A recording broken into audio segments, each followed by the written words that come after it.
श्रीमंत शाहू छत्रपती महाराजांची उमेदवारी ही जनतेची उमेदवारी आहे. त्यामुळे निगवे तुम्हाला पंचक्रोशीतून येथील स्वाभिमानी जनता महाराजांना मताधिक्य देणार असल्याचे हिम्मत बहाद्दर दिलीपसिंह चव्हाण सरकार यांनी सांगितले. ते निगवे तुम्हाला येथे शिये जिल्हा परिषद मतदारसंघातील महाविकास आघाडीच्या कार्यकर्त्यांच्या भेटीगाठी दरम्यान श्रीमंत शाहू छत्रपती महाराज यांच्या प्रचारानिमित्त आयोजित कार्यक्रमात ते बोलत होते. रणजितसिंह चव्हाण व संग्रामसिंह चव्हाण यांनी या कार्यक्रमाचे आयोजन केले होते. अध्यक्षस्थानी सरपंच सौ रुपाली पाटील होत्या. दिलीपसिंह चव्हाण, गोकुळचे संचालक बाबासाहेब चौगले, माजी जिल्हा परिषद सदस्य बाजीराव पाटील हे प्रमुख उपस्थित होते.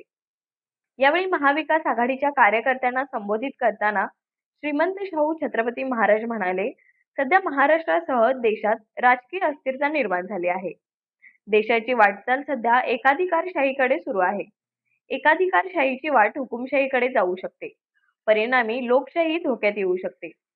त्यामुळे या एकाधिकारशाहीच्या विरोधात एकत्र येण्याची हीच वेळ आहे. या प्रसंगी निगवे दुमालातील विविध पक्ष, संघटना व संस्थांच्या वतीने श्रीमंत शाहू छत्रपती महाराज यांचा सत्कार करण्यात आला. यावेळी राजाराम साखर कारखान्याचे संचालक डॉक्टर एम.बी. किडगावकर, माजी जिल्हा परिषद सदस्य बी.एच. पाटील, बाजीराव पाटील, पंडित लाड, दिनकर आडसूळ, हंबीरराव वळके, प्रकाश पाटील यांनी मनोगत व्यक्त केले. न्यूज मराठी 24 कोल्हापूर.